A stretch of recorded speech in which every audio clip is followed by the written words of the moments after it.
Cuando mis 3 hijos forzaron la puerta del baño el día del funeral de su padre, comprendí que la sangre de mi sangre sería mi mayor tormento. El testamento de mi esposo se transformó en mi sentencia de muerte, aunque ignoraban que una zorra vieja es más astuta que una manada de lobos hambrientos. Buenos días, mis queridos. Qué inmensa alegría me embarga al poder charlar con ustedes hoy. Mi nombre es Dolores Figueroa. Tengo 73 años y vivo aquí en Guanajuato, una ciudad bendecida por sus bellezas naturales y su gente acogedora. Si bien nací en otra región, hace más de 15 años que encontré mi rinconcito aquí en el corazón de México, donde el viento sopla fresco durante las noches y el café de olla se convierte en el compañero inseparable de todas las tardes. En la actualidad, mi mayor deleite consiste en disfrutar de películas románticas junto a mi esposo Jerónimo. Nos casamos hace 11 años, cuando Dios nos brindó esta segunda oportunidad en el amor, después de todas las vicisitudes que he enfrentado. Todos los viernes se erigen como nuestro día especial. Jerónimo prepara un café de olla bien calientito. Yo horneo unas galletas de canela, siguiendo la receta que me legó mi madre, y nos acurrucamos abrazaditos en el sofá, sumergiéndonos en esas historias de amor que nos infunden la creencia de que, tras la tormenta, siempre emerge la calma. Iniciamos esta hermosa tradición poco después de conocernos en la iglesia. Yo me mostraba tan reacia al amor, pero Jerónimo, con la paciencia infinita de quien aguarda a que el pan fermente, me fue conquistando de a poquito. Durante nuestro primer mes juntos, me invitó a ver lo que el viento se llevó en la televisión de su casa. Confieso que me sentía desconfiada, ¿saben? No obstante, acepté la invitación y resultó conmovedor presenciar cómo se emocionaba con la historia. Un hombre que se enternece con películas de amor, sin duda, alberga un corazón noble. Nuestro hogar es sencillo, pero rebosa de amor. Contamos con una sala de estar con una televisión que nos obsequió su hijo, sillones cómodos que adquirimos con esfuerzo, y adornando las paredes, algunos cuadros que pinté durante mis sesiones de terapia. Y un estante repleto de DVDs antiguos que coleccionamos con cariño. Jerónimo bromea diciendo que somos los últimos habitantes del barrio que aún utilizan DVDs, pero es que existen cosas que nos complace conservar, tener en nuestras manos, ¿entienden? Y ustedes, mis queridas y queridos que me están viendo ahora, cuéntenme en los comentarios desde qué pueblito me están sintonizando y a qué hora del día se toparon con este vídeo de la abuelita. Tal vez por la mañana, acompañando su café, o después de la comida, o incluso de noche, saboreando un chocolate caliente.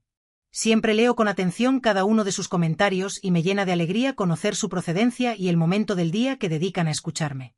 Anímense, vamos a tejer una red de afecto entre nosotros. Antes de adentrarme en mi relato, deseo aclarar que mi vida no siempre ha sido tan apacible como lo es en la actualidad. El sendero que he transitado ha estado plagado de espinas, de dolores que una madre jamás podría imaginar soportar. Una madre siembra amor, prodiga cuidados, riega con esmero, y en ocasiones, mis queridos, cosecha tempestades. Precisamente sobre esto deseo conversar con ustedes hoy, sobre cómo logré sobrevivir cuando el amor maternal fue traicionado de la manera más despiadada. Mi historia se remonta a muchos años atrás, cuando aún residía en Chiapas, la tierra que me vio nacer y crecer, antes de que el destino me condujera al centro del país. Llevaba una vida modesta, pero albergaba la esperanza de que transcurriría en paz hasta el final de mis días. Qué poco sabía de las pruebas que el destino me tenía reservadas. Mi padre, Octavio, era un hombre alto, con manos curtidas por el arduo trabajo en el campo. Su rostro estaba bronceado por el sol y sus ojos parecían escudriñar el alma de quien lo miraba, lo cual me infundía temor cuando era niña.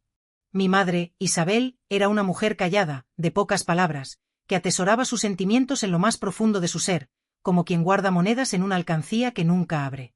Nuestra humilde vivienda en Chiapas, construida con adobe y teja, contaba con un amplio patio donde mi madre cultivaba de todo: maíz, frijol, calabaza e incluso unas hermosas flores que embellecían el entorno. Éramos 5 hermanos, pero solo 3 alcanzamos la edad adulta. Yo, Alberto, el mayor, Enrique, el del medio, y Teodoro, el menor. Los otros 2, Dios se los llevó siendo muy pequeños, lo que sumió a mi madre en una tristeza que nunca logró superar por completo. Alberto nació con un espíritu dominante, siempre ávido de dar órdenes, convencido de que, por ser el primogénito, tenía el derecho de decidir sobre todo. Enrique, por su parte, era más reservado, callado, observador, pero poseía una inteligencia que mi padre no supo apreciar. Y Teodoro, Teodoro. Era el consentido. Por ser el menor y haber nacido después de 2 pérdidas, todos lo mimaban en exceso, especialmente mi madre. Nuestra rutina diaria comenzaba al amanecer con el canto del gallo. Mi padre era el primero en despertar y salir al campo. Luego, mi madre se levantaba para preparar el café y llamarnos. Nosotras, las niñas, yo tenía 2 amigas vecinas, Berenice y Sulmira, jugábamos a la casita bajo el árbol de mango, mientras que los niños jugaban a la pelota o ayudaban a mi padre en el campo. Solo podíamos dedicarnos a los juegos después de cumplir con nuestras tareas domésticas. Yo tendía las camas, barría la casa y ayudaba a lavar los platos, siempre bajo la atenta mirada de mi madre, quien me enseñaba la manera correcta de hacer las cosas. La escuela se encontraba a 3 kilómetros de nuestra casa. Íbamos a pie todos juntos. Era una escuelita rural con un solo salón de clases, donde la maestra Dulcinea impartía conocimientos a niños de todas las edades. Era severa, pero justa. Golpeaba la mesa con la regla cuando la algarabía aumentaba, produciendo un sonido que silenciaba hasta el más parlanchín de los niños. A mí me encantaba estudiar, sobre todo historia y geografía. Anhelaba conocer los lugares que veía en los libros, pero mi padre siempre decía: el estudio no llena el estómago, niña. Aprende a cocinar bien, que es lo que sirve. Los recuerdos más gratos que conservo son los de las posadas y las fiestas patronales. El pueblo entero se engalanaba con papel picado de colores. Las fogatas iluminaban las noches y el aroma a ponche y tamales impregnaba el ambiente. Mi padre, que siempre era tan serio, durante esos días sonreía e incluso bailaba con mi madre. Nosotros, los niños, corríamos de un lado a otro jugando con cohetes, saboreando dulces de tamarindo y participando en los juegos. El padre Gumerindo organizaba todo y afirmaba que era la fiesta más importante después de la Pascua. En casa, la vida estaba regida por la voluntad de mi padre. Orden y respeto eran las palabras que más repetía. Cuando se contrariaba, su mirada se ensombrecía como un cielo de tormenta y todos sabían que era mejor guardar silencio. Mi madre, que había aprendido a doblegarse para no quebrarse, simplemente asentía. Ella me enseñó a hacer lo mismo. Mujer sabia, hija mía, es la que sabe cuándo hablar y cuándo callar, me decía. Al cumplir 12 años, algo cambió en la dinámica familiar. Mi padre comenzó a mirar a los muchachos de manera diferente, sobre todo a Alberto y a Enrique. Hablaba sobre la herencia, sobre quién se encargaría de la tierra cuando él ya no estuviera. Sangre de mi sangre continuará lo que he comenzado, solía decir durante la cena, mientras mi madre servía la comida en silencio. Fue entonces cuando vislumbré por primera vez en los ojos de mis hermanos un brillo distinto, como si una semilla hubiera sido sembrada allí, una semilla de ambición. Los años transcurrieron y aquella semilla fue germinando en su interior. Durante la adolescencia, ya competían por la atención de mi padre, cada uno a su manera. Alberto se esforzaba en el trabajo físico, demostrando que era fuerte como él. Enrique intentaba demostrar su valía con ideas innovadoras para mejorar la producción, pero rara vez era escuchado. Teodoro, más joven, aún jugaba sin comprender la disputa que se estaba gestando, pero pronto también se vería arrastrado por ella. Mi madre lo percibía todo y me advertía en voz baja: Dolores, cuando el hombre se pelea por tierras y dinero, la razón se desvanece. Mantente alejada de esa contienda. Y yo me mantenía al margen, observando desde la distancia, continuando con mi vida, mis estudios hasta donde me fue posible, mis sueños secretos de algún día marcharme de allí. Jamás imaginé que, años más tarde, aquella silenciosa disputa se transformaría en algo tan terrible que cambiaría nuestras vidas para siempre. Fue en aquella época también cuando conocí a Héctor, mi primer esposo y padre de mis hijos. Era un joven de la ciudad, hijo de un comerciante local. Vino a entregar unos encargos a nuestra casa y me miró de una forma que me hizo ruborizar por completo. A partir de ese momento, siempre encontraba una excusa para pasar por nuestra casa. Al principio, mi padre no lo apreciaba. Consideraba que era un hombre de ciudad sin aptitud para el trabajo duro, pero Héctor fue persistente y logró conquistar no solo mi corazón, sino también el de mi padre, al demostrar que, a pesar de no ser hombre de campo, entendía el funcionamiento de los negocios. Nos casamos cuando yo tenía 17 años, edad en la que las muchachas ya se quedaban para vestir santos en aquella época. La fiesta fue sencilla, pero hermosa. Mi madre confeccionó mi vestido con una tela blanca que había ahorrado durante meses para comprar. El padre Gumerindo ofició la ceremonia, y posteriormente, se llevó a cabo una pequeña celebración en el patio de nuestra casa, con comida preparada por las vecinas y música de mariachi interpretada por don Jordán, quien amenizaba todas las fiestas de la región. Yo creía haber encontrado mi salida, mi nuevo camino lejos de aquella tensión que crecía entre mis hermanos. Pensaba que tendría una vida diferente, más ligera. Qué poco sabía que el destino me tenía reservadas otras pruebas y que lo que aprendí observando la disputa en mi familia sería mi única arma años después, cuando necesitara enfrentar a mis propios hijos. Mi matrimonio con Héctor comenzó como un cuento de hadas. Durante los primeros años, vivimos en una humilde casita alquilada cerca del comercio de su padre en Chiapas. Él trabajaba en la tienda de abarrotes, mientras yo me dedicaba al cuidado del hogar y, pronto, de nuestros hijos, que comenzaron a llegar uno tras otro. Marcelo nació cuando yo tenía 19 años. Fue un parto difícil, pero al depositar a ese pequeño ser en mis brazos, sentí una alegría que jamás había experimentado. 2 años después, llegó Paulina, nuestra única niña, delicada como una flor de jacarandá. Y cuando creí que nuestra familia ya estaba completa, nació Tadeo, nuestro hijo menor, 4 años después de Paulina. La vida seguía su curso, no siempre fácil, pero era una vida honesta, plena de amor. Héctor era un buen esposo, trabajador y tenía grandes proyectos para nuestra familia. Cuando su padre falleció, en lugar de simplemente asumir la tienda como todos esperaban, Héctor decidió venderla e invertir en una oportunidad que se presentó, una propiedad con tierras fértiles en el municipio vecino, donde quería criar ganado y sembrar café. Muchos pensaron que era una locura, pero mi esposo tenía visión. Nuestros hijos necesitan un patrimonio, un legado. No quiero que dependan de nadie, decía Héctor. Nos mudamos a esa propiedad cuando Tadeo tenía apenas 2 años. Fue un cambio difícil dejar la ciudad y las comodidades para vivir en un rancho aislado. Los niños lo resintieron al principio, pero pronto se adaptaron. Marcelo, con sus 7 años, ya seguía a su padre a todas partes, ansioso por aprenderlo todo. Paulina, con 5 años, me ayudaba con las plantas, mostrando ya un cuidado especial por todo lo que tenía vida.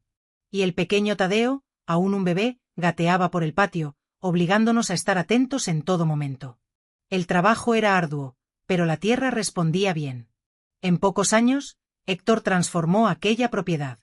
Las primeras cabezas de ganado se multiplicaron. El café comenzó a dar buenas cosechas e incluso construimos una casa más grande con un portal que la rodeaba, tal como siempre había soñado. Parecía que todo iba viento en popa, pero fue entonces cuando observé los primeros cambios en los muchachos.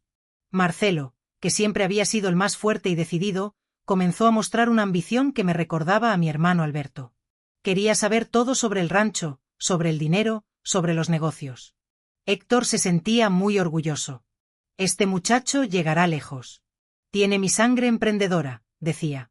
Tadeo, aunque pequeño, adoraba a su hermano mayor y lo seguía a todas partes.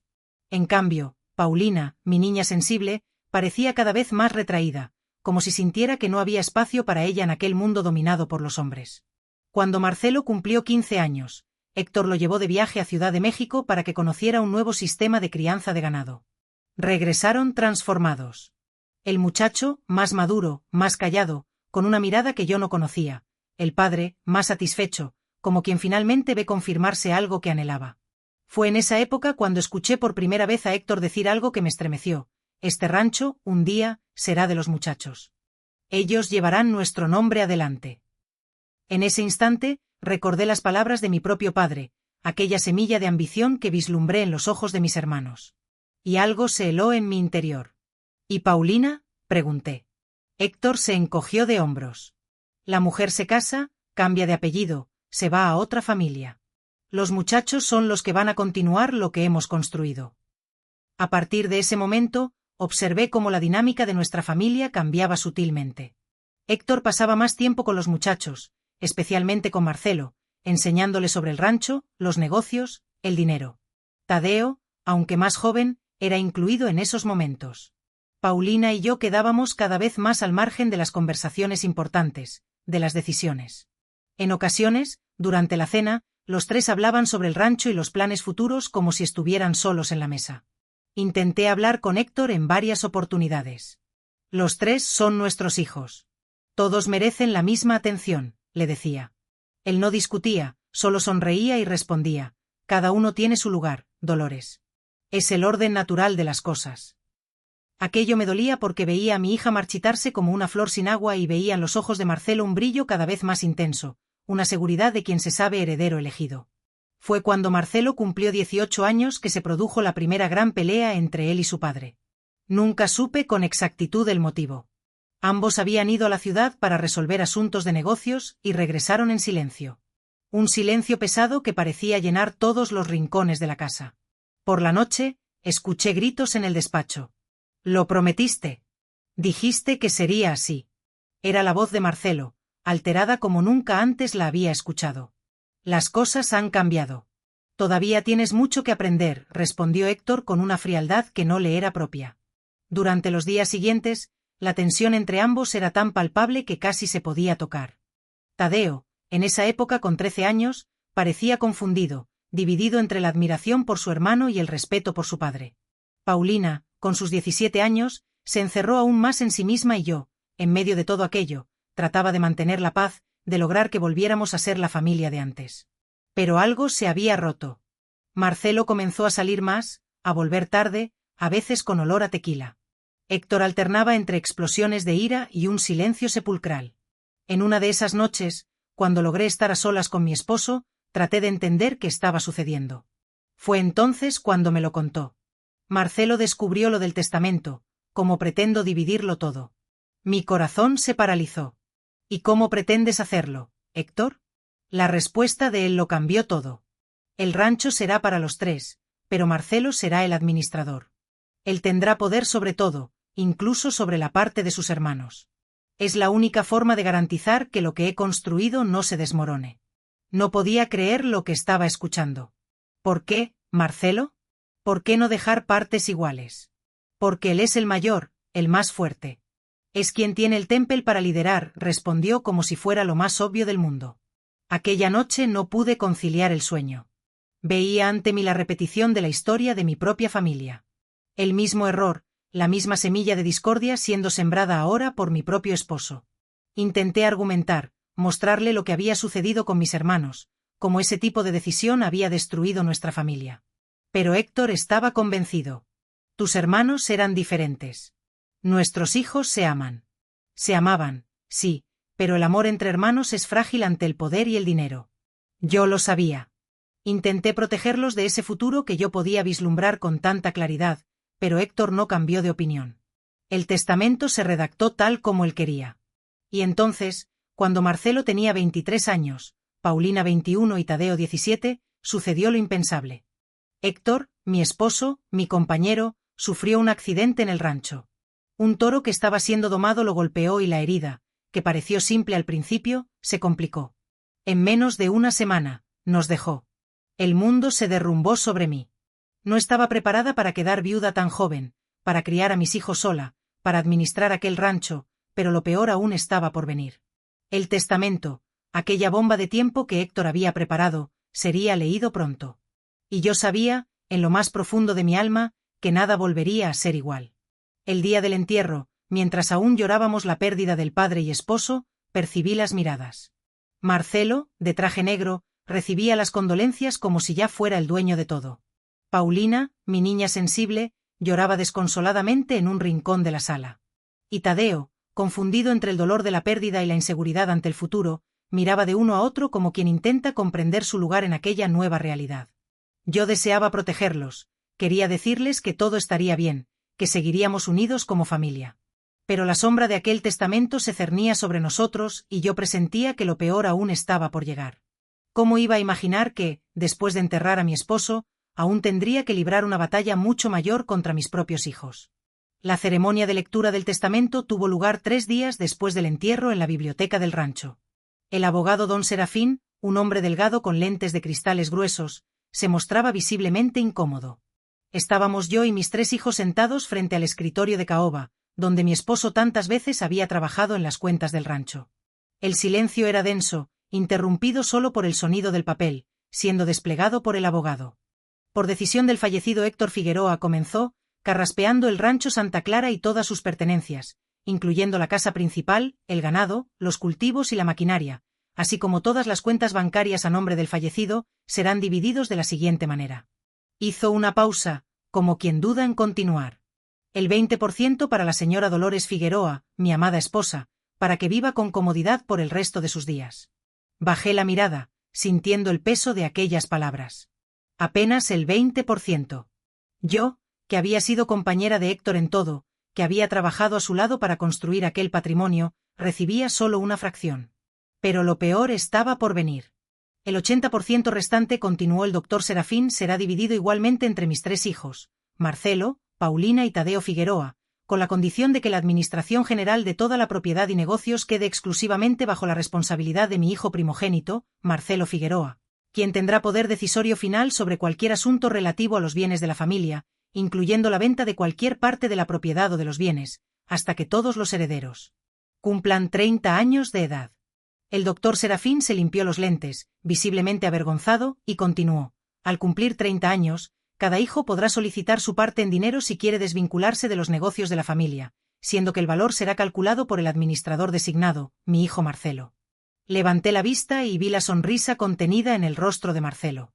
Paulina estaba pálida como la cera y Tadeo, mi pequeño, tenía los puños cerrados sobre las rodillas. Nadie pronunció una palabra mientras el abogado terminaba de leer las disposiciones menores sobre algunos bienes específicos y recuerdos de familia. Cuando el doctor Serafín finalmente guardó los papeles en su maletín, Paulina fue la primera en levantarse. Salió de la biblioteca sin decir nada, con los ojos inundados de lágrimas. Tadeo la siguió, lanzando una mirada desafiante a su hermano mayor. Marcelo permaneció sentado, ahora con una sonrisa abierta en el rostro. Era la sonrisa de quien había conseguido exactamente lo que quería. Aquella noche fue la más silenciosa que vivimos en el rancho. Cada uno se retiró a su habitación, digiriendo lo que había sucedido. Yo no pude dormir, pensando en cómo Héctor pudo ser tan injusto, tan ciego. Repetí para mí misma sus palabras: tus hermanos eran diferentes. Nuestros hijos se aman. Cuán equivocado estaba. A la mañana siguiente, Marcelo ya estaba de pie antes del amanecer. Lo vi desde la ventana de mi habitación cuando salió a inspeccionar la propiedad, ahora su propiedad, como quien hace un inventario de un tesoro recién adquirido. Al mediodía, reunió a los empleados en el patio y anunció que, a partir de ese momento, él estaba al mando y que habría cambios. La comida fue tensa. Paulina apenas tocó su plato. Tadeo comió en silencio, mirando fijamente a la mesa. ¿Y Marcelo? Marcelo estaba locuaz, entusiasmado con los planes que tenía para expandir el negocio del café, aumentar el ganado, modernizar el riego. Hablaba como si estuviera solo en la mesa. ¿Y la parte de mamá y nuestra parte?, preguntó Tadeo de repente, interrumpiendo el monólogo de su hermano. Marcelo sonrió. Aquella sonrisa que yo ya estaba aprendiendo a temer. Todo a su tiempo, hermanito. Por ahora, vamos a enfocarnos en hacer crecer este lugar. Cuanta más ganancia tengamos, mejor para todos, ¿no? ¿Y si queremos nuestra parte ahora?, insistió Tadeo. La sonrisa de Marcelo desapareció. Escuchaste el testamento. Yo administro todo hasta que ustedes cumplan 30 años, y aun después, soy yo quien decide el valor. Papá sabía lo que hacía. Confiaba en mí para mantener su patrimonio intacto. Él confiaba en que fueras justo con tus hermanos, intervine, sintiendo crecer la tensión. Marcelo se volvió hacia mí con una mirada que nunca olvidaré. Era fría, calculadora. Mamá, con todo respeto, esto no es asunto suyo. El testamento es muy claro sobre su 20%. El resto es entre nosotros, los herederos principales. Fue como una bofetada. Paulina soltó un jadeo. Tadeo golpeó la mesa con el puño, pero antes de que pudieran reaccionar, Marcelo se levantó. Ahora, si me disculpan, tengo negocios que atender en la ciudad. A partir de hoy, todas las cuentas del rancho serán transferidas a mi nombre y voy a necesitar un inventario completo de todos los gastos de los últimos 6 meses. Necesitamos recortar gastos innecesarios. En los días que siguieron, la verdadera naturaleza de Marcelo se fue revelando. Primero, redujo el salario de los empleados más antiguos, aquellos que eran leales a su padre. Después, cortó el acceso directo que yo tenía a las cuentas del rancho. Para simplificar la administración, dijo. Luego, comenzó a cuestionar cada centavo que yo o mis otros hijos gastábamos. Un mes después de la muerte de Héctor, Paulina anunció que se iba. Había conseguido un empleo como maestra en una escuela en la ciudad. No aguanto más vivir bajo las reglas de Marcelo, me dijo llorando. Me mira como si fuera un gasto, no su hermana. Traté de convencerla de que se quedara, pero en el fondo sabía que era mejor para ella alejarse de esa situación. Marcelo no se opuso a su partida, al contrario, pareció aliviado. Una boca menos para alimentar, comentó cuando supo que ella había alquilado un pequeño departamento en la ciudad. Con la partida de Paulina, la dinámica en el rancho se volvió aún más tensa. Tadeo, que siempre había sido el más callado, comenzó a enfrentarse a su hermano mayor. Las discusiones se volvían cada vez más. Las discusiones se volvieron más acaloradas, sobre todo cuando Marcelo denegaba fondos para proyectos que Tadeo quería poner en marcha en el rancho. «Es que ni siquiera me dejas trabajar como es debido», gritaba Tadeo. «¿Cómo voy a demostrar lo que valgo si tú lo controlas todo? ¿Acaso llamas trabajo a esas ideas descabelladas? Gasto innecesario», más bien, replicaba Marcelo. Yo intentaba mediar, pero ambos me ignoraban. Marcelo había dejado bien claro que mi opinión no tenía valor para él. Empecé a comprender que ya no eran aquellos muchachos a los que había criado. La codicia había transformado a Marcelo en un tirano y el resentimiento estaba consumiendo a Tadeo. 3 meses después de la muerte de Héctor, la situación alcanzó el punto que tanto temía. Era un domingo por la noche. Acabábamos de terminar de cenar. Yo, Marcelo y Tadeo, en un silencio que ya se había vuelto costumbre. La única empleada que aún quedaba en la casa, doña Matilde, se había retirado después de lavar los platos. Marcelo anunció que necesitaba hablar conmigo y con Tadeo en el despacho. Algo en su tono me puso en alerta. Lo seguí hasta el antiguo despacho de Héctor, que ahora Marcelo ocupaba como si siempre hubiera sido suyo. «Necesito comunicar algunos cambios», empezó a decir, sentado en la silla que había sido de su padre. «La situación financiera del rancho no es tan boyante como papá nos hizo creer. Tenemos deudas y necesitamos economizar más». «¿Qué deudas?», preguntó Tadeo. «Papá siempre fue muy cuidadoso con las finanzas». «Tú no entiendes de negocios», Tadeo, replicó Marcelo con desdén. «Hay cosas que papá os ocultaba para no preocuparos, pero ahora yo estoy al mando y necesito ser realista». Entonces me miró directamente a mí. «Mamá, a partir del mes que viene voy a reducir tu mensualidad. El 20% que papá te dejó no significa que tengas derecho al 20% de la ganancia mensual. Significa que, en total, a lo largo del tiempo, habrás recibido el 20% del valor del rancho». Me quedé sin palabras. Aquello no solo era injusto, sino cruel. Héctor nunca habría querido que yo viviera con menos de lo que siempre habíamos tenido. «No puedes hacer eso», exclamó Tadeo, levantándose. «Eso es robarle a nuestra propia madre». «Puedo y lo haré», respondió Marcelo impasible. «El testamento me da ese derecho. Y hay más. Voy a vender el coche que mamá usa. No tiene sentido gastar en mantenimiento y combustible cuando ella apenas sale del rancho». Fue entonces cuando Tadeo estalló.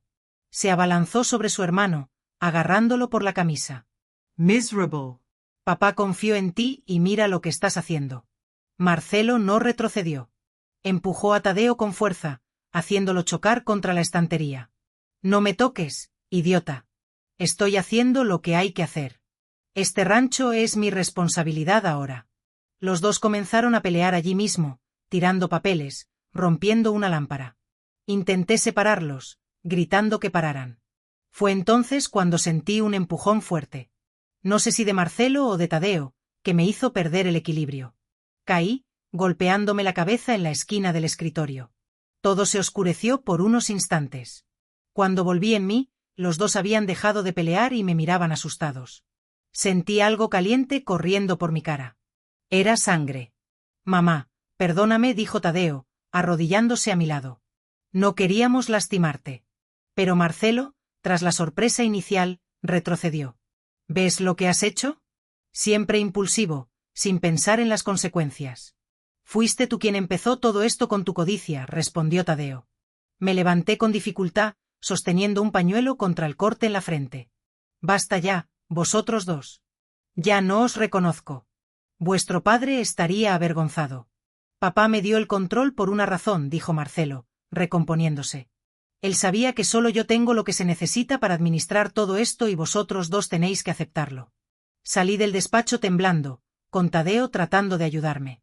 Aquella noche, después de limpiar la herida, que afortunadamente no era tan profunda como parecía, me quedé acostada en la oscuridad, repasando todo lo que había pasado. ¿Cómo habíamos llegado a ese punto?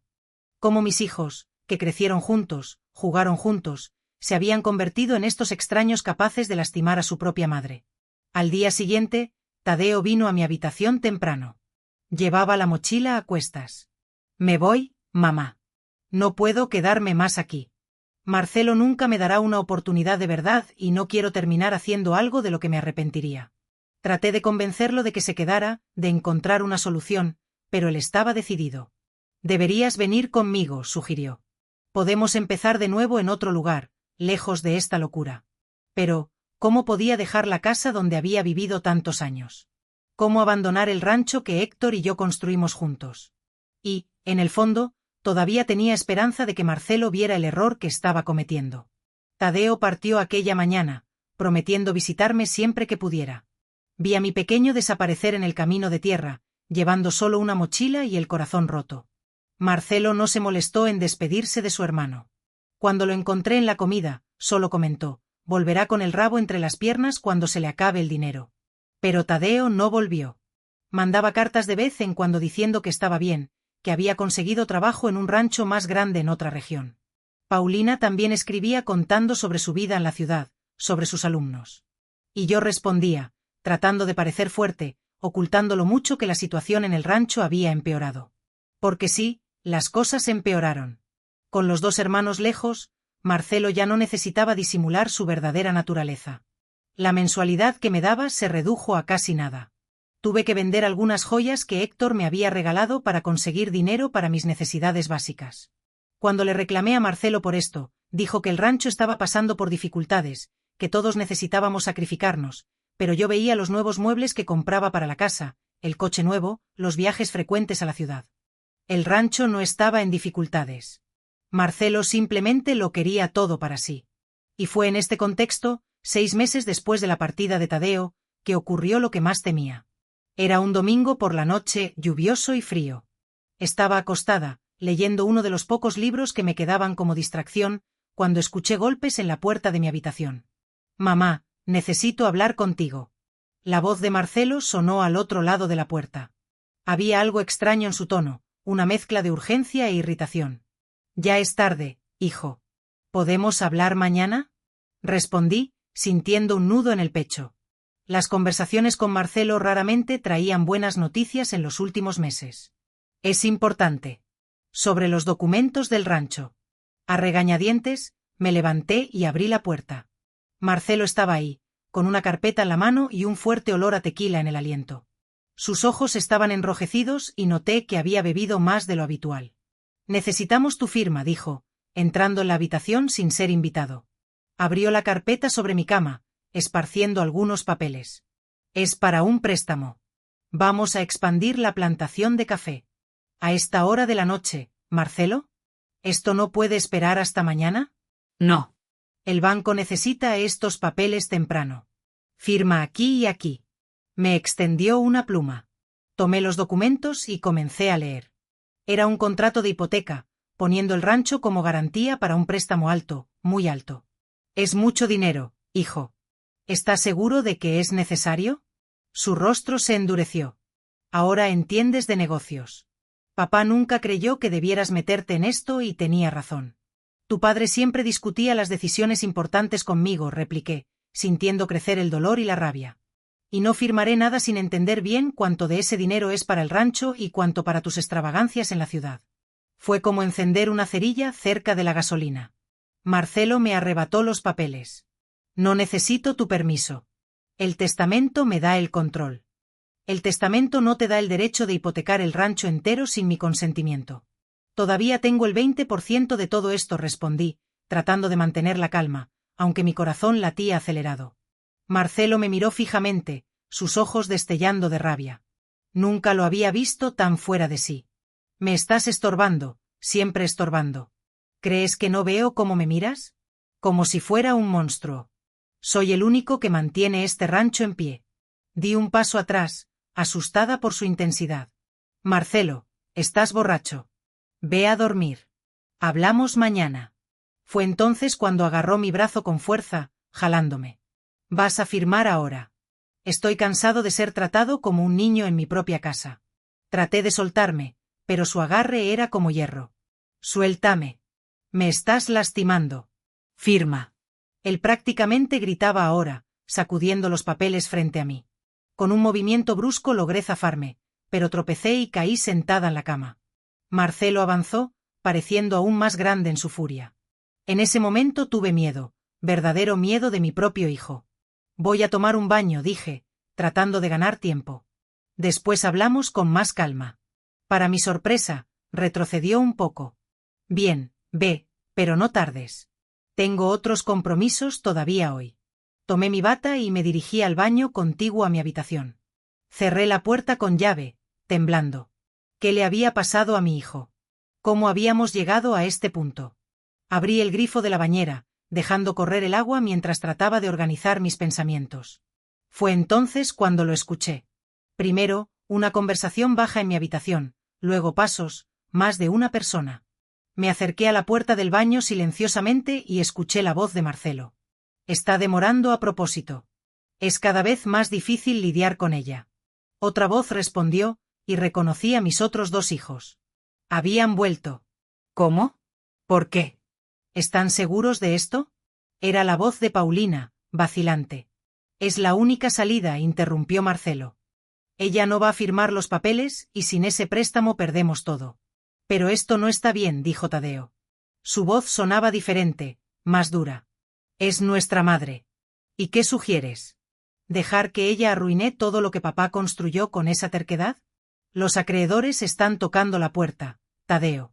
El rancho se está hundiendo en deudas que ella ni siquiera sabe que existen.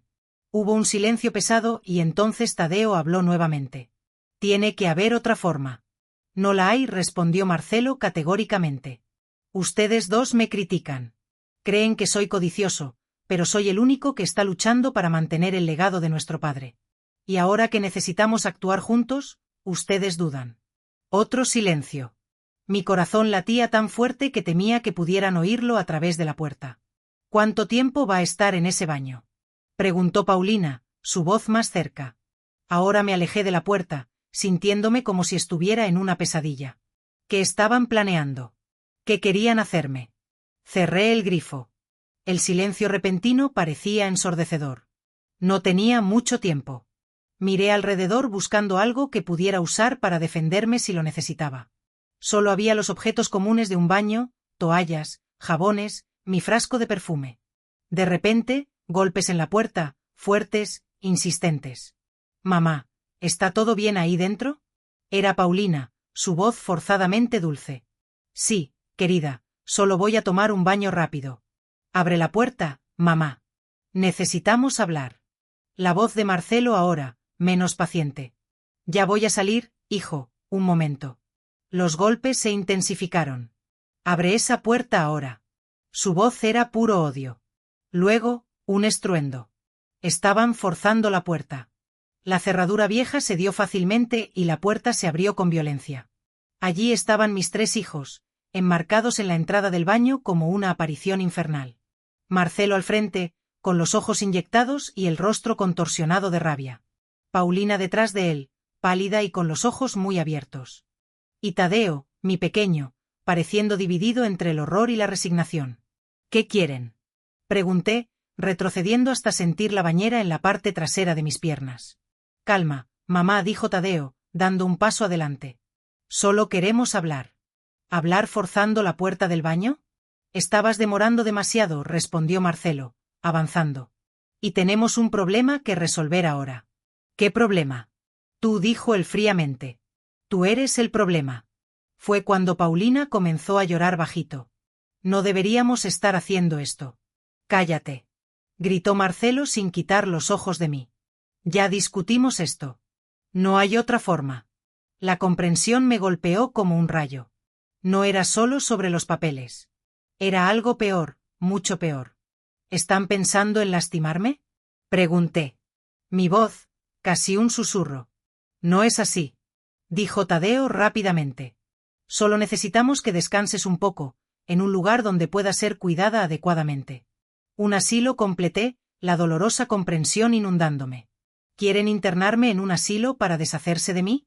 «Un lugar especializado», corrigió Marcelo, su tono más controlado ahora. «No estás bien, mamá. Has estado confusa, olvidadiza». El médico lo confirmó. «¿Qué médico?» «No he visto a ningún médico. El doctor Arlindo estuvo aquí la semana pasada». «¿No lo recuerdas?» «¿Ves? Es exactamente lo que dije». Se volvió hacia sus hermanos. Era mentira, pura mentira. No había visto a ningún médico, pero percibí el plan macabro. Querían declararme incapaz, asumir mi 20% del rancho y alejarme de todo. Y estaban dispuestos a mentir, a falsificar informes médicos, a hacer lo que fuera necesario. No voy a ningún lado, dije, enderezando los hombros. Esta es mi casa. Marcelo sonrió. Una sonrisa que heló mi sangre. Ya no lo es. A partir de hoy irás a un lugar donde recibirás los cuidados que necesitas. Ya está todo arreglado. No puedes hacer esto. Claro que puedo. Tengo los documentos firmados por el médico. Tengo testigos de tu comportamiento errático. Tengo todo lo que necesito. Miré a Paulina y a Tadeo, implorando silenciosamente por ayuda. Pero Paulina solo lloraba, incapaz de mirarme a los ojos. Y Tadeo, aunque claramente incómodo, no contradijo a su hermano. Fue entonces cuando algo dentro de mí se quebró. No era solo el miedo, la indignación o la traición. Era una comprensión profunda. Mis hijos, que crié con tanto amor, se habían vuelto extraños para mí y yo estaba sola. Pero, junto con esa realización, vino otra igualmente poderosa. Yo no me dejaría derrotar. No permitiría que me quitaran todo. Había luchado junto a Héctor para construir ese rancho. Había soportado las dificultades, los sacrificios. Tenía derecho a mi lugar allí. En ese momento, mientras miraba a mis 3 hijos reunidos contra mí en el pequeño baño, tomé mi decisión. No enfrentaría fuerza con fuerza, sería inútil. Usaría la única arma que ellos no esperaban, mi inteligencia. Y, si fuera necesario, jugaría el mismo juego sucio que ellos. Entiendo, dije, sorprendiéndolos con mi repentina calma. Si creen que necesito cuidados especiales, confío en el juicio de ustedes. Marcelo parpadeó, desconcertado con mi cambio de actitud. Solo pido una cosa, continué. Déjenme pasar esta noche en casa. Mañana pueden llevarme a donde crean mejor. Los 3 se miraron, confundidos con mi rendición. Sin trucos, ¿mamá? Preguntó Tadeo, desconfiado. Sin truco, confirmé. Solo quiero una última noche en mi habitación. Después de un momento de duda, Marcelo asintió. Está bien, pero no pienses en escapar o pedir ayuda. Estaré vigilando. Salieron del baño, dejándome finalmente sola. Me hundí en el suelo, las piernas temblando demasiado para sostenerme. Las lágrimas que había contenido mientras los enfrentaba ahora corrían libremente por mi rostro. Lloré por la familia que había perdido. Lloré por el esposo que ya no estaba a mi lado para protegerme. Lloré por mí misma, por la mujer de 42 años que se veía traicionada por aquellos que más amaba. Pero, cuando las lágrimas se secaron, una resolución fría tomó su lugar. Si querían declararme confusa e incapaz, les daría exactamente eso, pero a mi manera. Usaría su propia trampa contra ellos. Aquella noche, mientras todos dormían, preparé un pequeño paquete con objetos personales que podría esconder fácilmente. Algunas joyas que aún me quedaban, fotos de cuando éramos una familia feliz, el reloj de bolsillo que Héctor me había dado en nuestro aniversario de bodas. Guardé todo en un bolso pequeño que podría mantener siempre conmigo. Y entonces esperé el amanecer que traería el inicio de mi venganza.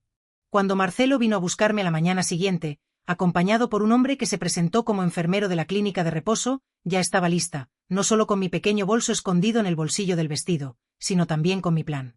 En el momento en que el enfermero me ofreció un vaso de agua con una pastilla para calmarme, fingí tomarla, y segundos después, simulé un desmayo.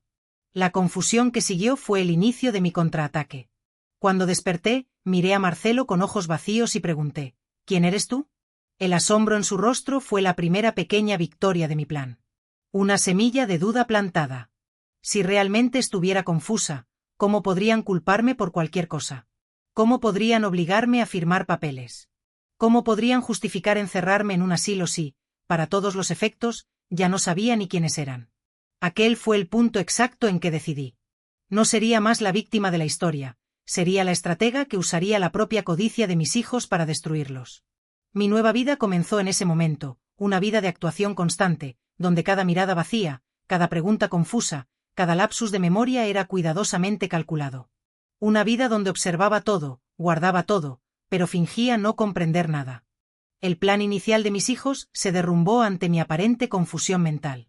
¿Cómo internar a una madre que apenas reconocía a sus propios hijos? El escándalo sería demasiado grande, incluso en nuestra pequeña comunidad. Las preguntas serían inevitables. ¿Por qué la viuda del respetado Héctor Figueroa perdió la memoria tan repentinamente? Debe ser el trauma de la pérdida, explicó el doctor Juvenal, médico de la familia desde hacía años, cuando lo llamaron para examinarme. He visto casos así. La mente se protege, borra los recuerdos dolorosos. Marcelo no creía en mi condición. En los primeros días me ponía a prueba constantemente. Mamá, ¿cómo se llamaba el caballo de papá? ¿Aquel alazán que tanto le gustaba? ¿O cuál es el nombre de la cocinera que trabajaba aquí cuando éramos niños? Yo siempre respondía con la misma mirada perdida, a veces acertando detalles insignificantes para hacer la farsa más convincente, otras veces equivocándome incluso en mi propio apellido. Era un juego agotador, pero nunca bajaba la guardia, ni siquiera cuando estaba sola en mi habitación, pues aprendí que las paredes tenían oídos literalmente, ya que Marcelo comenzó a enviar a la joven Noelia para hacerme compañía, pero en realidad para vigilarme. Paulina volvió a la ciudad después de algunos días, visiblemente perturbada por toda la situación. No sé qué hacer, Marcelo, la escuché decir en el portal. No puedo abandonar mi trabajo, mis alumnos, pero dejar a mamá así, respondió él ásperamente. Yo la cuido. Siempre me ocupé de todo. De todos modos. Tadeo permaneció más tiempo, dividido entre la desconfianza de mi condición y la preocupación genuina. Pasaba horas conmigo en el portal, contándome historias de la infancia, tratando de despertar mis recuerdos. Lo observaba en esos momentos, viendo aún rastros del niño sensible que había sido, luchando contra el hombre duro en que se estaba convirtiendo. Fue durante una de esas tardes que di el primer paso de mi plan. Estábamos solos y Tadeo hablaba sobre su nueva vida en el rancho donde trabajaba ahora. Don Quirino es un patrón exigente, pero justo, explicaba. Se detuvo, como si tuviera miedo de concluir el pensamiento.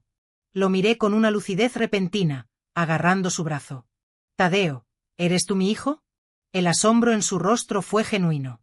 Mamá, ¿me reconoces? Miré alrededor, como si estuviera confundida y asustada. ¿Dónde estoy? ¿Qué pasó? Tadeo sostuvo mis manos emocionado. Estás en casa, mamá, en el rancho. Has estado confusa desde que papá murió. Sacudí la cabeza, fingiendo tratar de organizar pensamientos dispersos. Tu padre, el entierro, recuerdo, pero después, es todo niebla. Entonces, como si un recuerdo súbito me golpeara, pregunté, ¿y el papel? Aquel papel importante que tu padre dejó para ti. ¿Papel? ¿Qué papel, mamá? No lo sé bien. Algo sobre una cuenta, un dinero apartado. Tu padre siempre decía que el menor necesitaba protección especial. Los ojos de Tadeo se agrandaron. ¿Un dinero apartado para mí? Fingí no entender la pregunta, volviendo a mi estado de confusión. Tengo hambre. ¿Hay pan de elote? La semilla estaba plantada. Vi a Tadeo levantarse, inquieto, mirando hacia la casa grande, como si la viera bajo una nueva luz. Aquella noche escuché la discusión entre él y Marcelo. Tadeo, exigiendo saber si había algún dinero o cuenta separada que el padre hubiera dejado para él. Marcelo, negando vehementemente, cada vez más irritado con la insistencia del hermano. Está delirando, Tadeo. No hay dinero escondido. El testamento fue claro. Entonces, ¿por qué ella mencionaría esto? ¿Por qué inventar esa historia específica? Porque eres un iluso. ¿No te das cuenta de que estás siendo manipulado por los delirios de una vieja confusa? Vieja. Me llamó vieja. Yo tenía apenas 42 años. La palabra hirió, pero también fortaleció mi resolución. Al día siguiente, Tadeo partió nuevamente, prometiendo volver pronto.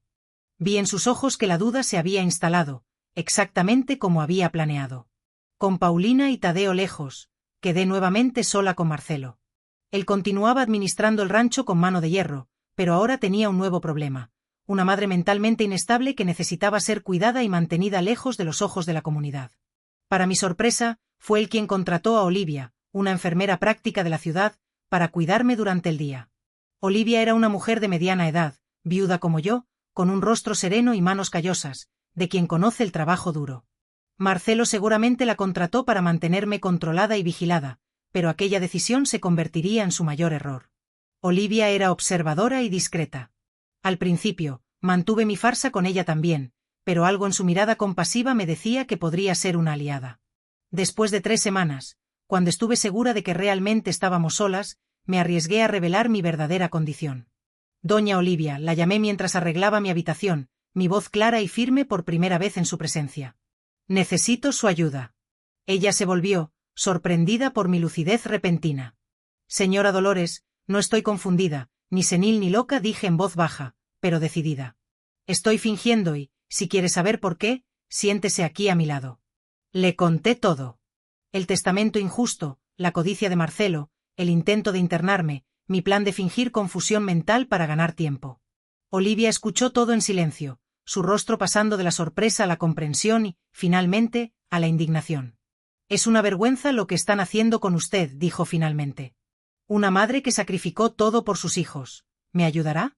Pregunté directamente. Ella dudó solo un instante. Lo haré. Mi difunto esposo también sufrió en manos de un hijo ingrato. Sé cómo duele. Olivia se convirtió en mis ojos y oídos. Cuando Marcelo creía que ella me estaba dando medicamentos para dormir, en realidad estábamos planeando. Ella me traía información de la ciudad, papeles que lograba espiar en el despacho, conversaciones que escuchaba. Fue a través de ella que descubrí cuánto había empeorado la situación del rancho bajo la administración de Marcelo. Anda vendiendo partes del ganado a escondidas, me contó cierta noche. Y hay rumores de que está negociando la venta de 100 hectáreas de la parte norte de la propiedad. Sin mi autorización no puede vender nada, respondí firmemente. Ahí está el problema.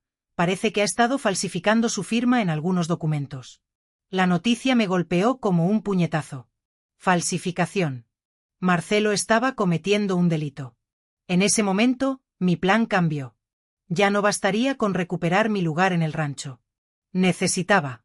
Las rencillas eran cada vez más virulentas, sobre todo cuando Marcelo se negaba a financiar los proyectos que Tadeo anhelaba implementar en la hacienda.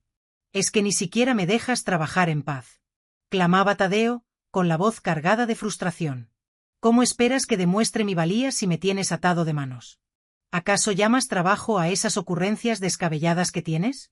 Un derroche innecesario, eso es lo que son, replicaba Marcelo, con un tono despectivo que calaba hondo. Yo intentaba poner paños fríos, mediar entre ambos, pero mis palabras caían en saco roto. Marcelo había dejado bien claro que mi opinión no contaba para él, que no tenía ningún valor a sus ojos. Poco a poco, empecé a darme cuenta de que aquellos hombres ya no eran los muchachos que había criado con tanto esmero y dedicación. La avaricia había transformado a Marcelo en un déspota, en un tirano implacable, y el resentimiento estaba carcomiendo el alma de Tadeo, envenenándolo por dentro. 3 meses después de la dolorosa partida de Héctor, la situación llegó al punto crítico que tanto temía. Era un domingo por la noche, un día como tantos otros, sumido en la monotonía y la tristeza. Acabábamos de terminar de cenar, una cena silenciosa y tensa, donde las palabras escaseaban y los gestos se volvían bruscos. Yo, Marcelo y Tadeo, compartíamos la mesa en un silencio sepulcral, un silencio que ya se había convertido en una triste costumbre. Doña Matilde, la única empleada que aún permanecía a nuestro servicio, se había retirado a sus aposentos después de lavar los platos, dejándonos a solas con nuestros fantasmas. De repente, Marcelo rompió el silencio y anunció con voz grave que necesitaba hablar conmigo y con Tadeo en el despacho. Algo en su tono me heló la sangre, me puso en alerta máxima. Sin mediar palabra, lo seguí hasta el antiguo despacho de Héctor, aquel lugar que evocaba tantos recuerdos y que ahora Marcelo ocupaba con una naturalidad pasmosa, como si siempre hubiera sido suyo por derecho propio. Necesito comunicarles algunos cambios importantes, comenzó a decir, con una frialdad que me estremeció, mientras se sentaba en la imponente silla que había pertenecido a su padre. La situación financiera de la hacienda no es tan boyante como papá nos hizo creer. Tenemos deudas acumuladas y necesitamos economizar al máximo, ajustar nuestros gastos a la realidad. ¿Qué deudas?, inquirió Tadeo, con el ceño fruncido y la voz cargada de incredulidad. Papá siempre fue muy cuidadoso y previsor con las finanzas, jamás derrochó el dinero. Tú no entiendes nada de negocios, Tadeo, eres un completo ignorante en estos asuntos, replicó Marcelo con un desdén hiriente, como si Tadeo fuera un niño al que hay que reprender. Hay cosas que papá les ocultaba para no preocuparlos, para que pudieran vivir tranquilos, pero ahora yo estoy al mando de esta hacienda y necesito ser realista, tomar decisiones difíciles para asegurar su futuro. Acto seguido, Marcelo giró su rostro hacia mí y me clavó la mirada, como si estuviera a punto de asestar un golpe bajo. Mamá, a partir del mes que viene voy a reducir tu mensualidad de forma considerable. El 20% que papá te legó en su testamento no significa que tengas derecho al 20% de la ganancia mensual de la hacienda. Significa que, en total, a lo largo del tiempo, habrás recibido el 20% del valor total del rancho. Me quedé sin aliento, con la boca seca y el corazón latiendo con fuerza en mi pecho.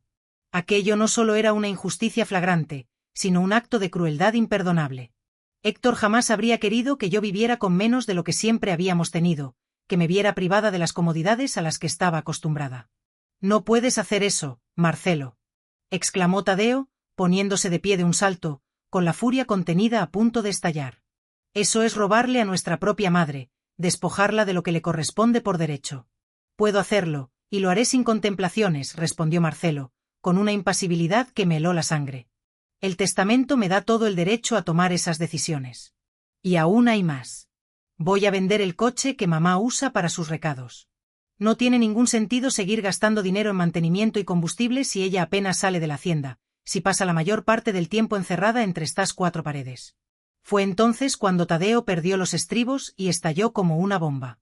Se abalanzó sobre su hermano con una furia incontenible, agarrándolo por la camisa con las manos temblorosas.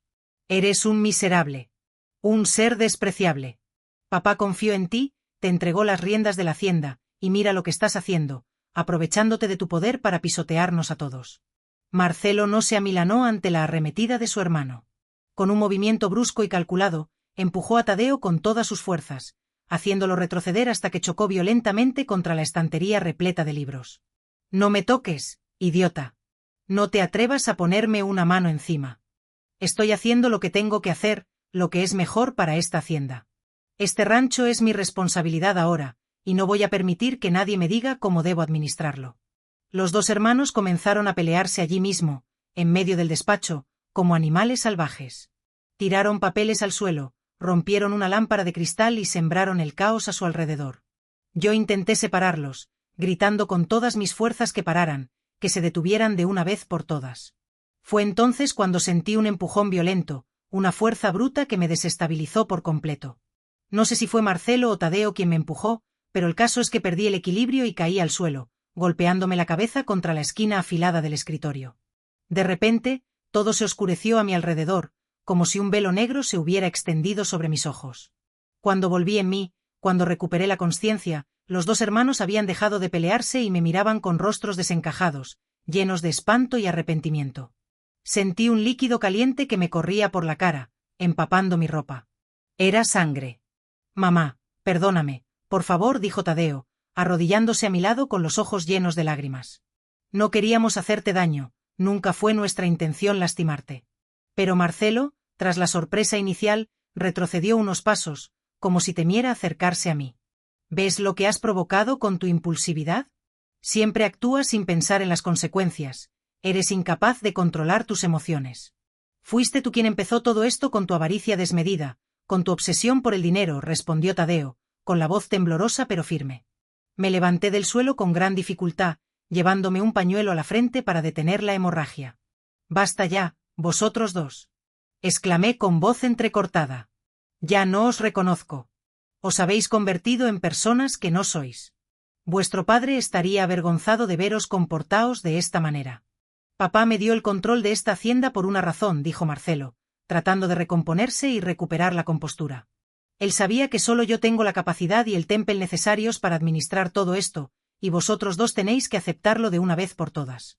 Salí del despacho temblando, con Tadeo tratando de ayudarme a caminar. Aquella noche, después de limpiar la herida, que afortunadamente no era tan profunda como parecía, me quedé acostada en la oscuridad de mi habitación, repasando mentalmente todo lo que había ocurrido. ¿Cómo habíamos llegado a ese punto? Cómo mis hijos, que habían crecido juntos, que habían jugado juntos y compartido tantos momentos felices, se habían convertido en estos extraños capaces de lastimar a su propia madre. Al día siguiente, Tadeo vino a mi habitación a primera hora de la mañana. Llevaba su vieja mochila a cuestas, preparada para partir. «Me voy, mamá. No puedo seguir viviendo aquí, en este ambiente de odio y rencor. Marcelo nunca me dará una oportunidad de demostrar lo que valgo, y no quiero terminar haciendo algo de lo que me arrepienta el resto de mi vida». Traté de convencerlo de que se quedara, de que intentáramos encontrar una solución juntos, pero él estaba firme en su decisión, no había forma de hacerlo cambiar de opinión. «Deberías venirte conmigo», mamá me sugirió, con una mirada llena de esperanza. «Podemos empezar una nueva vida en otro lugar, lejos de toda esta locura». Pero, ¿cómo podía dejar la casa donde había vivido tantos años, donde había construido tantos recuerdos? ¿Cómo podía abandonar el rancho que Héctor y yo habíamos levantado juntos con tanto esfuerzo y dedicación? Y, en el fondo, todavía albergaba la esperanza de que Marcelo recapacitara, de que se diera cuenta del terrible error que estaba cometiendo y volviera a ser el hijo que yo conocía. Tadeo partió aquella misma mañana, prometiendo visitarme siempre que pudiera. Vi a mi muchacho alejarse por el camino de tierra, llevando consigo tan solo una mochila y el corazón destrozado.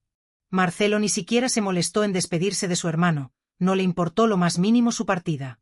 Reunir pruebas de los crímenes de mi hijo se convirtió en mi obsesión. Con la inestimable ayuda de Olivia, me embarqué en la tarea de documentar cada uno de sus actos ilícitos. Olivia, con una astucia admirable, se encargaba de fotografiar discretamente los documentos que encontraba en el despacho, utilizando una pequeña cámara que había adquirido en la ciudad. Grababa conversaciones que le parecían sospechosas con una grabadora que ocultaba con gran habilidad. Recolectaba recibos que Marcelo había descartado, anotaba fechas que consideraba relevantes y registraba valores que podían incriminarlo. Con paciencia y meticulosidad, estábamos construyendo un caso sólido contra Marcelo. Fue precisamente en ese momento cuando recibí la primera carta de Paulina en meses. La misiva estaba dirigida a Marcelo, pero Olivia, siempre atenta, la interceptó y me la trajo antes de que él pudiera siquiera sospechar su existencia. En la carta, mi hija anunciaba su regreso al rancho para el próximo fin de semana. Escribía que se había despedido de la escuela donde estudiaba y que necesitaba un lugar donde quedarse mientras buscaba un nuevo trabajo. «Esta es nuestra oportunidad», sentenció Olivia, con una mirada de determinación en sus ojos. Su hija siempre había sido la más sensible de los tres. Si lográbamos convencerla de la verdad, el regreso de Paulina representaría mi segunda oportunidad para sembrar una semilla de discordia en el seno de la familia. Marcelo no recibió la noticia con alegría, pero no podía impedir que su hermana volviera a la casa, que, legalmente, también le pertenecía. Cuando Paulina llegó, mantuve mi farsa de confusión mental, interpretando el papel de una anciana senil y desorientada. Dejé que me abrazara, que me acomodara en la mecedora y que me contara sobre su vida en la ciudad con palabras sencillas, como si estuviera hablando con una niña pequeña. Pero, en realidad, estaba observando cada una de sus reacciones, cada mirada que intercambiaba con Marcelo. La tensión entre ellos era palpable, casi podía tocarse en el aire. 3 días después de su llegada, aprovechando que Marcelo había salido para atender asuntos de negocios en la ciudad, tuve mi momento. Estábamos en el portal, yo, Paulina y Olivia. El sol de la tarde doraba las colinas del rancho, y un viento suave mecía las hojas del árbol de aguacate. ¡Qué lindo día!, exclamó Paulina, suspirando profundamente. ¿Recuerdas cuando jugábamos allí debajo de aquel aguacate, mamá, cuando me hacías muñecas de maíz? Fue entonces cuando apreté su mano con fuerza, mirándola fijamente a los ojos. Paulina, mi hija, no dejes que él se lleve lo tuyo también. ¿Qué? Preguntó, visiblemente confundida, mirando a Olivia en busca de una explicación. El dinero, continué, con voz apenas audible, un susurro urgente. Tu dote, aquel que tu padre separó para tu boda, está en la cajita azul, en el doble fondo de la cómoda grande. Paulina palideció de golpe. Mamá, ¿de qué estás hablando? Quédate, respondí, volviendo a mi estado confuso, como si aquel momento de lucidez hubiera sido solo un espejismo. Pero el efecto de mis palabras fue inmediato. Aquella misma noche, mientras yo fingía dormir, escuché a Paulina rebuscando frenéticamente en la cómoda antigua del cuarto que había pertenecido a sus padres. No había cajita azul ni dote alguna, pero su búsqueda obsesiva se prolongó durante horas. Al día siguiente, Marcelo encontró la cómoda revuelta y cuestionó a su hermana con evidente irritación. La discusión que siguió fue acalorada, llena de reproches y acusaciones mutuas. Paulina lo acusó de esconder el dinero que le correspondía por derecho. Marcelo la tildó de codiciosa y paranoica. Con cada día que pasaba, la desconfianza entre ellos crecía como una mala hierba. 2 semanas después, Tadeo también regresó al rancho. Había sido despedido del rancho donde trabajaba, o como descubrí más tarde, se había marchado por su propia cuenta, incapaz de sacudirse la idea del supuesto dinero que su padre le había dejado. Con los 3 hijos nuevamente bajo el mismo techo, la tensión en el ambiente alcanzó niveles insoportables. Marcelo se volvió aún más controlador, monitoreando cada movimiento de sus hermanos como si fueran intrusos en su propia propiedad.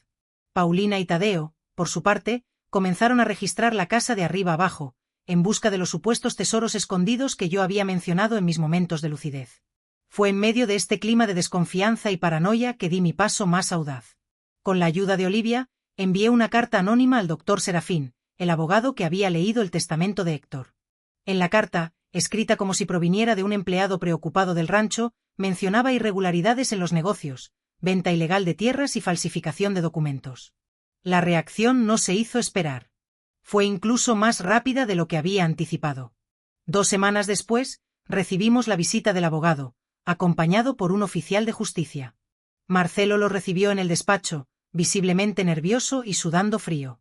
La reunión se prolongó durante horas, y cuando terminó, Marcelo salió de la sala con el rostro lívido, como si hubiera visto un fantasma. ¿Qué pasó?, preguntó Paulina, que lo esperaba en la sala junto con Tadeo. Nada que sea de tu incumbencia, respondió él ásperamente, subiendo las escaleras hacia su habitación con paso apresurado. Más tarde, aquella noche, Olivia me contó lo que había descubierto. El abogado estaba investigando denuncias de mala administración y posible fraude en la venta de tierras del rancho. Los documentos estaban siendo auditados minuciosamente. Se programaría una nueva audiencia para revisar la ejecución del testamento. Es su oportunidad, me dijo Olivia, apretando mis manos con entusiasmo. En la audiencia, usted puede revelar que está lúcida, denunciar todo lo que él ha hecho. Todavía no, respondí pensativa, con la mirada perdida en el horizonte. Necesito que ellos se destruyan primero, que cada uno revele su verdadera naturaleza. La oportunidad que esperaba llegó antes de lo que había previsto. Al día siguiente de la visita del abogado, los 3 hermanos protagonizaron la peor pelea que habían tenido hasta entonces. Desde mi habitación, podía escuchar sus gritos resonando por toda la casa. Paulina acusaba a Marcelo de robar su parte de la herencia. Tadeo exigía saber sobre el supuesto dinero que su padre le había dejado. Marcelo, acorralado y sintiéndose amenazado, finalmente explotó.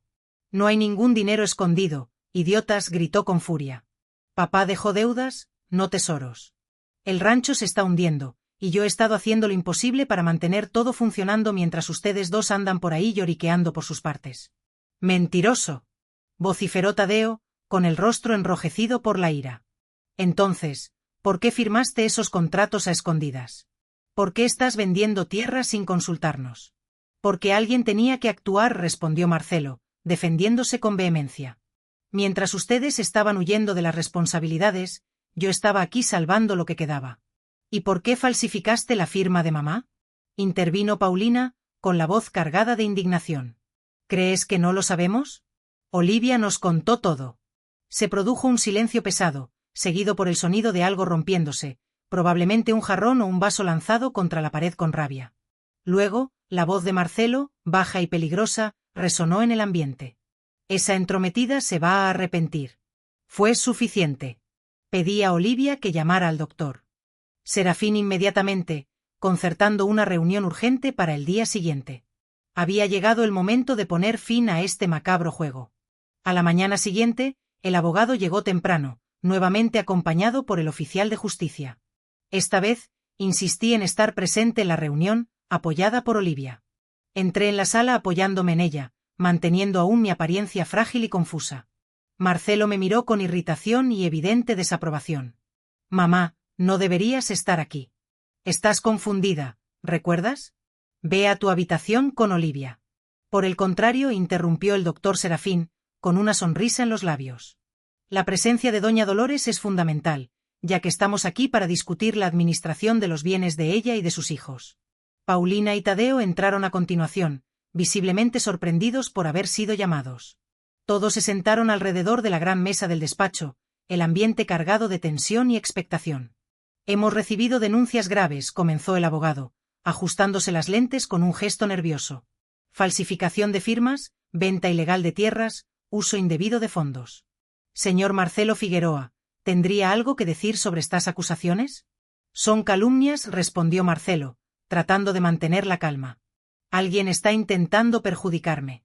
He administrado todo conforme a las instrucciones de mi padre y con la firma de mi madre en estos documentos. El abogado empujó algunos papeles sobre la mesa, acercándolos a Marcelo. Tenemos razones para creer que fueron falsificadas. Mi madre está mentalmente incapacitada, rebatió Marcelo, señalándome con un gesto desdeñoso. Como pueden ver, apenas sabe dónde está. Tuve que tomar decisiones en su nombre por el bien de la familia. Fue entonces cuando decidí que era el momento de actuar. Enderecé mis hombros, Ajusté mi vestido y miré directamente a los ojos de mi hijo primogénito. Estoy perfectamente lúcida, Marcelo. Siempre lo estuve. El impacto en su rostro fue invaluable, una mezcla de sorpresa, incredulidad y terror. Tadeo y Paulina me miraron con la boca abierta, sin poder creer lo que estaban escuchando. El abogado sonrió discretamente, como si ya lo sospechara. Fingí confusión mental para protegerme, continué, con voz firme y decidida. Después de que intentaron internarme a la fuerza aquella noche en el baño, me di cuenta de que era mi única defensa. Y mientras fingía, documenté cada crimen, cada abuso, cada falsificación que mi hijo cometió. Olivia entregó al abogado una carpeta gruesa, conteniendo todas las pruebas que habíamos reunido a lo largo de los meses. Fotografías de documentos alterados, recibos de ventas no autorizadas, grabaciones de conversaciones incriminatorias. «Esto es una locura», gritó Marcelo, levantándose bruscamente de su asiento. «Ella delira. Fue manipulada por esa enfermera». «Señor Figueroa, siéntese», ordenó el oficial de justicia, con voz autoritaria. «O me veré obligado a detenerlo». Marcelo miró a su alrededor desesperado, buscando apoyo en sus hermanos, pero Tadeo y Paulina lo miraban con una mezcla de asombro e indignación creciente, finalmente comprendiendo la magnitud de sus acciones. «¿Ustedes le creen, Marcelo?», apeló a sus hermanos, con la voz quebrada por la desesperación. «Después de todo lo que hice para salvar este rancho, papá sabía que yo era el único capaz». «El testamento de su padre no le daba derecho a falsificar documentos», Marcelo, dijo el abogado, revisando los papeles con atención, ni a intentar internar a su madre contra su voluntad para asumir control total de la propiedad. Fue entonces cuando me levanté, caminando hacia mi hijo primogénito con una dignidad que no demostraba desde hacía meses. «Creíste que me habías derrotado, ¿verdad? Que yo sería demasiado débil para luchar. Pero aprendí, observando a mis hermanos y a mi padre, cómo la codicia puede destruir una familia, y decidí que no permitiría que eso sucediera con la mía». «Mamá», comenzó Tadeo, con la voz temblorosa, «no sabíamos». «Eligieron creer lo peor», respondí, mirando a mis 3 hijos con tristeza. «Eligieron la codicia en vez del amor, y eso es algo que tendrán que cargar por el resto de sus vidas». El proceso legal que siguió fue largo y doloroso, una pesadilla que parecía no tener fin. Marcelo enfrentó acusaciones de falsificación y fraude. El testamento de Héctor fue impugnado y parcialmente anulado debido a las irregularidades en la ejecución. El rancho fue puesto bajo administración judicial temporal. Paulina y Tadeo, arrepentidos y avergonzados por su papel en toda la situación, intentaron reconciliarse conmigo, pero algunas heridas son demasiado profundas para sanar. Los perdoné, pero nunca más pude mirarlos de la misma manera. El lazo de confianza había sido irreparablemente roto. 6 meses después de aquella reunión decisiva en el despacho, tomé la decisión más difícil de mi vida: vender mi parte del rancho. No podía seguir viviendo en aquel lugar lleno de recuerdos dolorosos, un constante recordatorio de la traición de mis hijos. Necesitaba comenzar de nuevo en otro sitio, lejos de todo lo que me ataba al pasado. Con mi parte del dinero de la venta, compré una pequeña casa en Guanajuato. «¿Por qué tan lejos?», me preguntaron. «Porque necesitaba distancia, un lugar donde nadie conociera mi historia, donde pudiera reconstruir mi vida sin la sombra del pasado». Fue allí, en mi nueva ciudad, en un grupo de apoyo para personas que habían pasado por traumas familiares, donde conocí a Jerónimo, un viudo amable que también cargaba sus propias cicatrices, pero que, como yo, creía que la vida merecía una segunda oportunidad. La venganza no me trajo alegría. Trajo justicia, sí, pero también una profunda tristeza por la familia que perdí. Sin embargo, fue a través de ella que encontré mi liberación y, eventualmente, un nuevo comienzo. Aquí, en Guanajuato, mi vida adquirió nuevos colores, una paleta de esperanza y serenidad. Hace 15 años que dejé aquel rancho y todo el sufrimiento atrás. El dinero de la venta de mi parte me permitió comprar esta casita simple, pero acogedora, con un jardín pequeño donde planto mis flores y hierbas. No es lujosa como el rancho, pero tiene algo mucho más valioso: paz. En los primeros años sola, me dediqué a curar mis heridas, a sanar las cicatrices que me había dejado la traición de mis hijos. Participé en grupos de apoyo, hice terapia y conocí a personas que, como yo, necesitaban reconstruir sus vidas después de traumas familiares. Fue así como conocí a Jerónimo hace 11 años.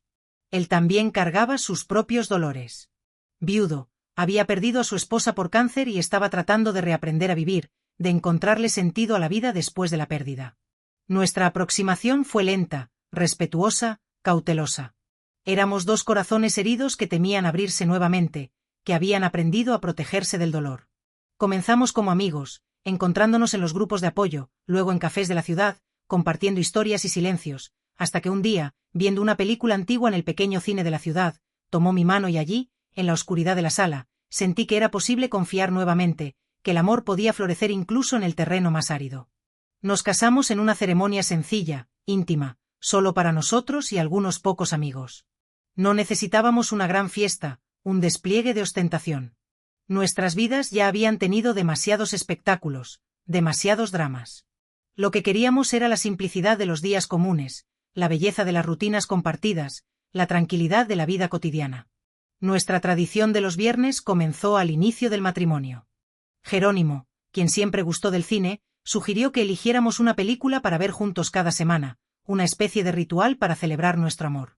Optamos por romances, historias de amor que nos recordaban que, incluso después de tantas tormentas, aún es posible encontrar refugio en el corazón de alguien.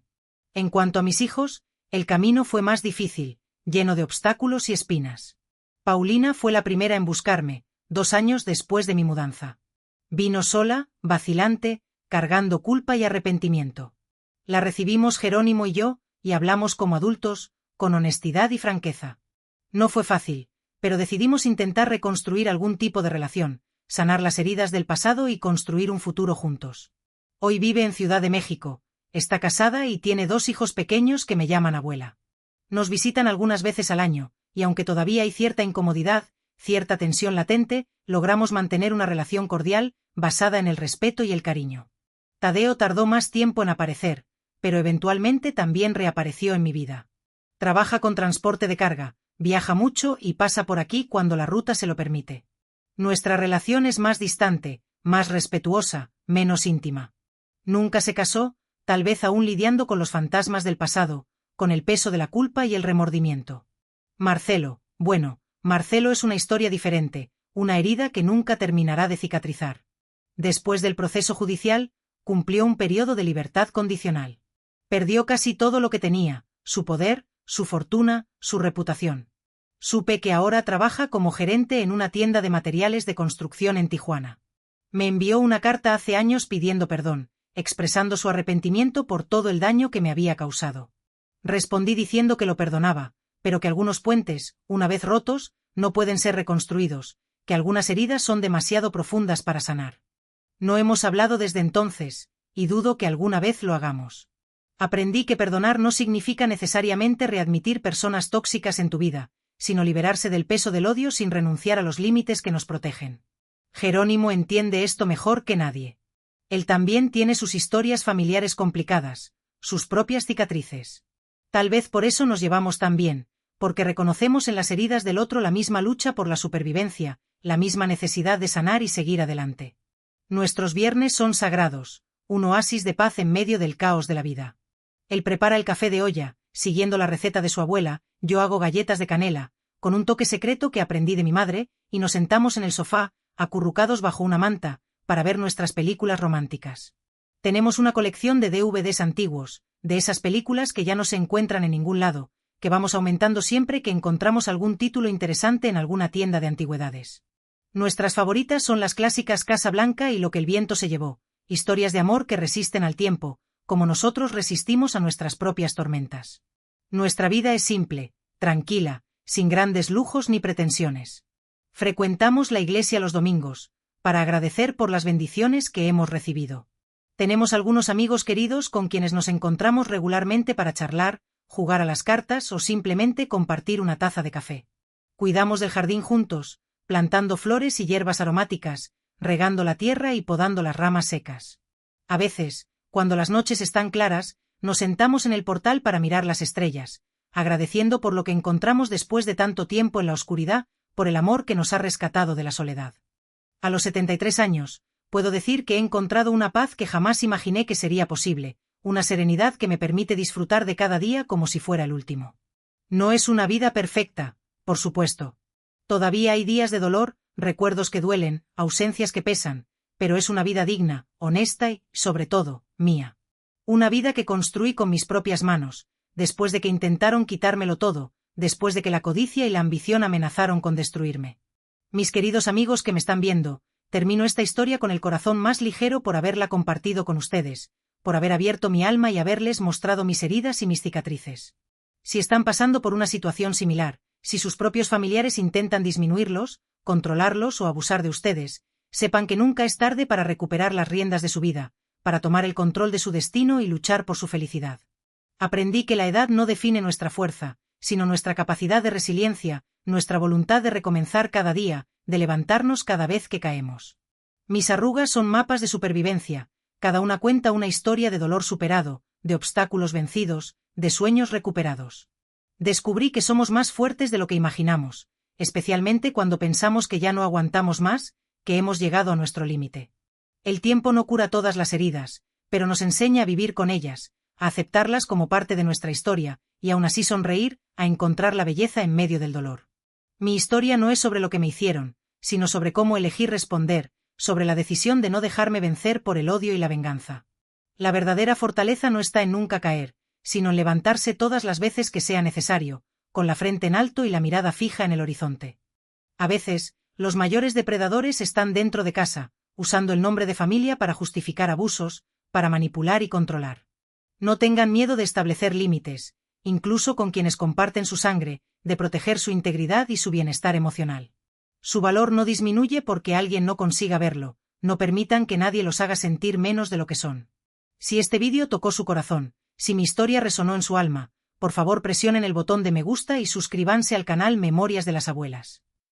Y en los comentarios, escriban la palabra paz si creen que todos merecemos respeto y dignidad, sin importar la edad, sin importar nuestro pasado, sin importar nuestras cicatrices.